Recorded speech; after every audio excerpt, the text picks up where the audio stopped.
My name is Stevie Lee McGregor, and today I'm going to talk about a day in the life of a transgender offender incarceration in Canada versus the US.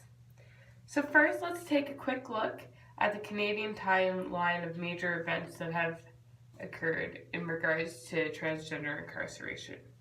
To start, we will talk about a case study of Cynthia Kavanagh, who changed our human rights laws in 1993. Cynthia was born a man, but has been living as a woman since the age of 13, with a legal name change at 19. Cynthia was then arrested in 1989, which when she was already arrested, she was in the process of transitioning. When she was put into incarceration, she had to abruptly stop her hormones, which took a very hard toll on her body mentally and physically. And she was awaiting gender assignment surgery, and when she went into incarceration, she could no longer get that surgery. Despite the judge's recommendation for Cynthia to be placed in a female institution, the Corrections Canada decided that she would be best suited to be in a male prison. In prison, Cynthia was sexually assaulted, taunted, harassed. She spent very many years in segregation for her own safety. She put herself there because she couldn't be around the others because of all these terrible things that kept on happening to her. And in desperation, she decided to cut off her own penis. Cynthia filed complaints with human rights as she was denied medical care and her own rights to have her gender assignment surgery. This was a huge moment for the LGBTQ+ community. The policy in 2007 for Correctional Services Canada was that anyone that wanted to have the sex assignment surgery must have completed the real-life test prior to prison.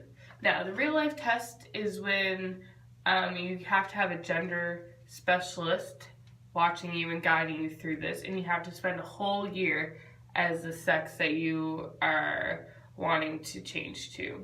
So, if you decide that you wanted to change sexes in prison, you can't do the real-life test because it's not realistic.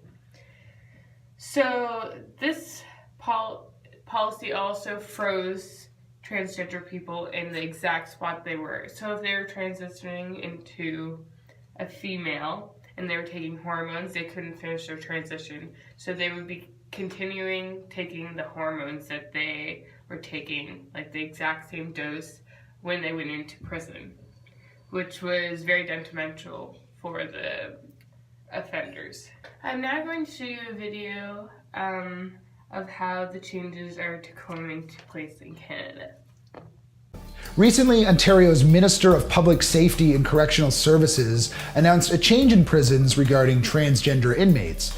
Basically, if you're transgender and you go to prison, you will be assigned based on your gender identity and not the gender that you were when you were born. So if you self-identify as a female, you'll go to a women's prison and vice versa. Transgender inmates will also be referred to by their preferred names, even if it conflicts with legal documents, and be allowed to keep some personal items that help them to express their gender identity. Now, I'm sure there'll be a lot of terrified and confused and reactionary responses to this. It wouldn't surprise me in the least if people start saying that prisoners will start changing their gender identity just to get shuffled between prisons. But I really encourage people like this to just stop from these knee-jerk responses and think it through a little bit. For once, I feel prepared to look on the sunny side. I mean, this is a boon for transgender people, it's a triumph of human rights, and it's just, generally speaking, a good and nice thing. Considering that transgender inmates face more harassment, whether by fellow inmates or correctional services officers, a change like this only works to make their time spent seem more humane in the most basic way possible. In 2017, we had some big changes happening for transgendered citizens. So the Human Rights Act actually changed. Gender identity or expression was added to the list of prohibited grounds of discrimination. Then, on January 31st, 2018, there was a change in the accommodations of transgender citizens in incarceration. These rules that went into place on 2018 are as follows. They had to place offenders in the institutions that fit the gender identity rather than the anatomy or birth certificate sex. They must use the offender's preferred pronouns in documents and just orally talking to them. They had to maximize confidentiality of the offenders in their original birth sex. And they had individualized protocol for access to showers, toilets.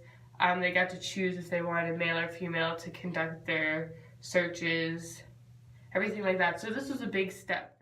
The USA had very similar rules and laws in regards to transgenders and institutions. They had laws generally like we did through the years.